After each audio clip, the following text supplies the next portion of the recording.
أغرب قصة زواج فنانة في الدنيا ممكن تسمعها هي قصة جواز فردوس محمد. أكيد أنت ما كنتش تعرف إنها توفت وهي صغيرة أوي كده، خاصة إن هي لما بتعمل دور الأم بتحس إن هي كبيرة، لا توفت صغيرة جدا. وكمان اللي ربوها مش أبوها وأمها، ناس تانية خالص ما تعرفهمش. ما تنساش تشترك في القناة وتفعل الجرس وتدوس لايك لو الفيديو عجبك. فردوس محمد اتولدت 13 يوليو 1906، يعني كده ده مع بدايات المسرح. اول حاجة ابوها وامها طبعا اتوفوا بدري جدا. اتولد تربيتها بقى اسرة تانية على صلة قرابة بوالدتها، ودوها مدرسة باللغة الانجليزية بحي الحلمية، اتعلمت القراية والكتابة والتدبير المنزلي. بعد كده اتجوزت وهي صغيرة قوي، واتطلقت برضه وهي صغيرة جدا في السن. ومن وهي صغيرة برضه حبت موضوع التمثيل، مع ان موضوع التمثيل ده كان نادر جدا يا جماعة. هي شافت فين التمثيل وكده، انضمت لفرقة اسمها فرقة عبد العزيز خليل، واشتغلت بقى اوبريتات ومسرحيات وكده. اتجوزت الجوازة التانية ليها من الممثل محمد إدريس، وفضلوا متجوزين 15 سنة. دي الجوازة دي طولت شوية. بعد كده محمد إدريس اتوفى. أما جوازها بقى الغريب جدا، واللي أنا بصراحة يعني قعدت أضحك أول ما عرفت الموضوع ده زمان، يعني الموضوع ده موثق برضه مؤكد. كانت فردوس محمد في فرقة اسمها فوزي منيب الفكاهية، وكان فيها محمد إدريس شغال مونولوجيست في نفس الفرقة، يعني هي كانت زميلته في الفرقة.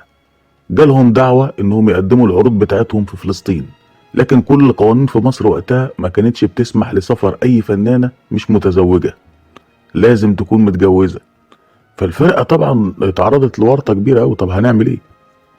دي فردوس محمد دي مهمة جدا، دي ليها ادوار رئيسية في المسرحيات بتاعتنا، مش هينفع ما تسافرش. بدأوا يفكروا وقالوا خلاص احنا نخليها تتجوز كده زواج سوري من اي حد من الفرقة ونخلص وتسافر. فوافقت فردوس محمد على الاقتراح. نختار مين بقى يتجوزها من الفرقة؟ تم اختيار المونولوجيست محمد إدريس لهذه المهمة طبعا، وسافروا هما الاتنين ضمن الفرقة لفلسطين طبعا. وقدمت الفرقة عروضها لأيام عديدة، وهناك بقى في أحد الليالي وبعد انتهاء العرض المسرحي محمد إدريس فاجئ بقى فردوس محمد وقال لها ان هو بيحبها وعايز يتجوزها. طب هما متجوزين اصلا، لكن عايز يحول الجواز ده. وهناك بقى في احد الليالي وبعد انتهاء العرض المسرحي محمد ادريس فاجئ بقى فردوس محمد وقال لها ان هو بيحبها وعايز يتجوزها. طب هما متجوزين اصلا، لكن عايز يحول الجواز بقى اللي هو السوري ده لجواز بجد. فوافقت، واحتفلت الفرقة بقى بالزفاف بتاعهم في الفندق، وتحول الزواج السوري طبعا الى زواج حقيقي، واستمر لمدة 15 سنة لحد ما توفى محمد ادريس كمان. اول عمل مسرحي ليها كان اسمه احسان بيك، مسرحية اسمها كده، كانت سنة 1927 مع فرقة اسمها فرقة اولاد عكاشة. اشتغلت برضه مع فرقة اسماعيل ياسين وعبد العزيز خليل ورمسيس وفاطمة رشدي. بدايتها في السينما بقى كانت سنة 1935. اختارها المخرج محمد كريم في دور الام. طب هي كان عندها كام سنة دلوقتي؟ كان عندها 30 سنة كده او 29 سنة بالظبط، وكانت ام فاتن حمامة في فيلم يوم سعيد. اقرب اصدقائها بقى في الوسط الفني كان كوكب الشرق وام كلثوم والفنانة زينب صدقي. وكانت قعدتها بقى فين؟ وكانت قعدتهم بقى مع بعض كده في فيلا ام كلثوم في الزمالك، او في بيت زينب صدقي في اسكندرية. سبق اتكلمنا قبل كده بقى في حلقات عن يعني شهر رمضان والفنانين زمان، انها ما كانتش بتشتغل خالص خلال شهر رمضان، ولو اضطرتهم بقى الظروف ان هم يصوروا في رمضان بتقول لا انا اتصور اخلص تصويري، بتقول انا ابدا الشغل من بعد الفطار للسحور عشان الحق اصوم واصلي واقرا قران وكده. للاسف الشديد ما كانتش محظوظه في موضوع الامومه ده. يعني شوف، هي اشهر ام في تاريخ السينما المصريه تقريبا، كانت دايما تعمل دور الام، ودايما عماد حمدي كان يقول لها يا نينا. وانا كنت فاهم زمان ان نينا دي يعني يا جدتي، فمش عارف ليه زمان كانوا بيقولوا على الام نينا. طب ما هي ليها اسم، امال جدتك بتقول لها ايه؟ ساعات برضه كنت تلاقي في افلام بيقولوا على الجده ماما ستو. ايه ماما ستو دي؟ طب ماما ستو او ماما نينتو بقى، بما ان النينه دي هي الام يعني. فكانت بتطلع دايما ام، ودايما ام عماد حمدي، مش عارف ليه. مع ان سن عماد حمدي ده يعني يمكن يكون اكبر منها سنا يعني. فهي كان دايما كده، ورغم كده في الحقيقة ما كانش ليها حظ في الانجاب خالص. 3 مرات تحاول تنجب وولادها ال3 ما يكملوش. وبسبب بقى انها خلاص ما بتكملش حمل، ساعات بيحصل سقوط الحمل، او ان الابناء بتوعها وهم صغيرين بيتوفوا. نصحتها احدى صديقاتها يعني بانها ايه، اول ما تخلف تخبي الخبر خالص، تخبي خبر الولادة عشان الحسد، وتقول ان هو توفى عشان ايه، تبعد العين عنها. وبعد شوية طبعا عشان الناس هتشوفها مع ابنها ده هتعمل ايه، تقول لهم ده انا اتبنيت طفل من الملجأ. فكده الناس تقول يا عيني دي متبنية طفل، ده مش ابنها، فما تحسدهاش. سنة 1941 بقى خلفت فعلا فردوس محمد بنتها سميرة. السؤال طبعا، هي قعدت ال9 شهور اللي هي طبعا حامل وبطنها باين انها حامل دي كانت مستخبية عن الناس خالص اكيد، ده بديهي يعني. سنة 41 خلفت بنتها سميرة، ونفذت النصيحة دي بحذافيرها، وقالت ان هي يعني بنتها توفت بعدها بفترة. وبعد كده اعلنت بعد 3 اسابيع، بعد ما يعني ايه خبت الموضوع خالص، انها اتبنت طفلة. خلاص بقى قالت انا ما بيعيشليش ولاد وكده، انا هتبنى. وفضلت محافظة على السر ده 17 سنة. 17 سنة تقول للناس انها متبنية ودي مش بنتها. تيجي بقى ايه بنتها دي في وقت الجواز بتاعها، بنتها بتتجوز من مدير التصوير السينمائي محسن نصر.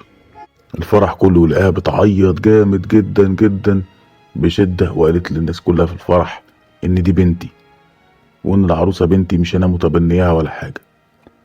وطبعا الناس اللي كانت حاضرة الفرح للأسف ما صدقتش، قالت لك لا دي شكلها بترفع روح البنت المعنوية، بنت يتيمة برضه وتربية ملجأ وكده، فاحنا لا معلش احنا مش مصدقينها. هي بينهم وبين نفسهم ما كانوش مصدقينها يعني. اتوفت فردوس محمد 22 سبتمبر 1961، كان عندها 55 سنة تقريبا. جالها مرض طبعا صعب جدا في آخر أيامها، وهنا عملت معاها فاتن حمام موقف جميل جدا، انها اتصلت بجمال الليثي وطلبت منه ان وزير يعني الثقافة اللي هو كان وقتها ثروت عكاشة، وطلبت منه ان الدولة تعالجها على نفقتها لان العلاج بتاعها كبير جدا ومكلف جدا وهي مش هتقدر عليه. وبالفعل حددوا ليها ميعاد انها تسافر، ويعني ميعاد الطيارة بتاعها كان جه. بدأت فاتن حمام راحت لها البيت هناك عشان تاخدها هي وجمال الليثي. وطبعا فاجئتهم فردوس محمد بكلام جميل جدا، انها قالت انها عايزه اعدي الصيدليه الاول، اروح الصيدليه ادفع كل المديونيه اللي عليا، مش عايزه اسيب عليا حاجه. وحطت في البنك كل الحاجات الغاليه جدا وفي خزنه في البنك يعني، وادت المفتاح بتاع الفاتن حمامه ان لو حصل لها حاجه تديها لبنتها سميره. ولما خلصت بقى الديون اللي عند الصيدليه والخزنه بتاعت البنك وطلعت على المطار، قابلت هناك بقى مظاهرة من الفنانين، فنانين كتير جدا كانوا جايين يودعوها. فدمعت جامد وعيطت، وحست طبعا ان هي خلاص بتودع ومش هترجع تاني. فجمال الليثي ما سابهاش وهي مدمعة كده الا لما قعد يفكرها بصواني السمك اللي كانت بتطبخها لهم لما كانوا بيبقوا قاعدين في العجمي او في الكابينة بتاعتها في اسكندرية ايام الصيف وكده، عشان تضحك يعني. وفي الاخر نجحوا انهم يضحكوها، وركبت الطيارة وسافرت، ودي كانت الرحلة الاخرانية ليها. وما انتهاش الموقف على كده، هي في اخر ايامها خالص واخر كلام قالته، قالت لهم خدوا بالكم من ناني، ناني غلبانة ووحيدة، ربنا معاك يا ناني. تقصد مين بناني دي؟ تقصد بنتها سميرة. فبالتالي يعني مدير مكتب وزير الثقافة عبد المنعم الصاوي، يعني كان وكيل وزارة في وزارة الثقافة، والمخرج محمد كريم طبعا سمعوا الوصية بتاعتهم دي، وطبعا طلعوا قرار بتعيين سميرة محمد إدريس الشهيرة بناني مشرفة في قسم المونتاج بمعهد السينما العالي.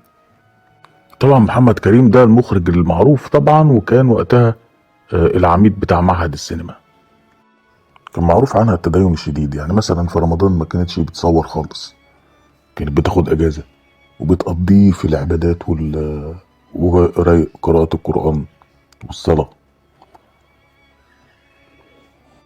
حتى ان في ايامها الاخيرة طلبت من الدكاترة ان هم يشيلوا الاجهزة اللي على صدرها وكده عشان تقوم تتوضى، رغم ان ده كان فيه خطر على حياتها. كانت بقى ايه فاتن حمامة وشادية وصباح وماجدة وهند رستم ونادية لطفي بيتبادلوا الزيارات دايما على المستشفى. ساعد حتى ام كلثوم انها تعالجها على نفقة الدولة، والفعل سافرت لسويسرا وراحت معاها في الرحلة دي فاتن حمامة، وكانت على علم بحالتها الصحية الصعبة وإن المرض خلاص انتشر في جسمها أو استشرى في جسمها، لكنها ما قالتلهاش حاجة عن الموضوع ده، خبت عليها يعني. بعد كده لما توفت استقبل جثمانها عبد الحليم حافظ، واللي قال وقتها إن اليوم ده أنا ماتت أمي فردوس محمد،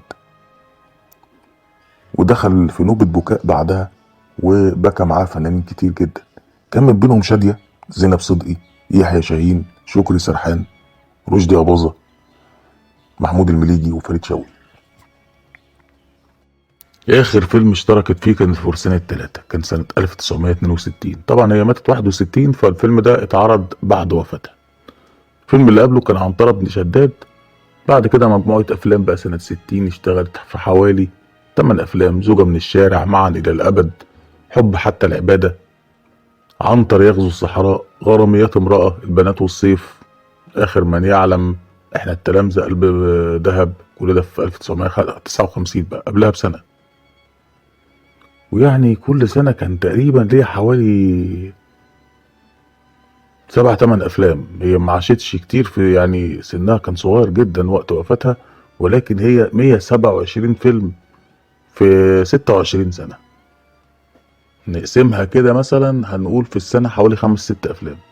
أنا عايز أقول لك سنة 45 عملت لها تقريبا 9 أفلام، بالأنسة بوسة، وعنتر وعبلة، وقبلة في لبنان، وقتلت ولدي، القلب له واحد، قلوب دامية، كل ده في سنة واحدة، هذا جناه أبي، المظاهر، البني آدم، سفير جهنم، بين نارين، الحياة كفاح، حسن وحسن. تقريبا 12 فيلم. كان يعني في سنين كانت بتعمل فيها افلام كده، سنة 51 مثلا عملت ابن النيل، ليلة الحنة، ليلة غرام، فيروز هانم، انا بنت ناس، حبيب الروح، لك يوم يا ظالم، اسرار الناس. سنة 54 شيطان السحرة، قرية العشاق، قلوب الناس، ليلة من عمري، عفريت اسماعيل ياسين، الملاك الظالم، امريكاني من طنطا، انسان غلبان، اسعد الايام، جنون الحب، المجرم. 12 فيلم. فكانت يعني كل انتاجاتها طبعا او اغلب افلامها كلها دور الام. ودي كانت حلقتنا النهارده عن فردوس محمد، وما تنساش تشترك في القناه وتفعل الجرس وتدوس لايك لو الفيديو عجبك، وانتظرنا في الحلقات الجايه.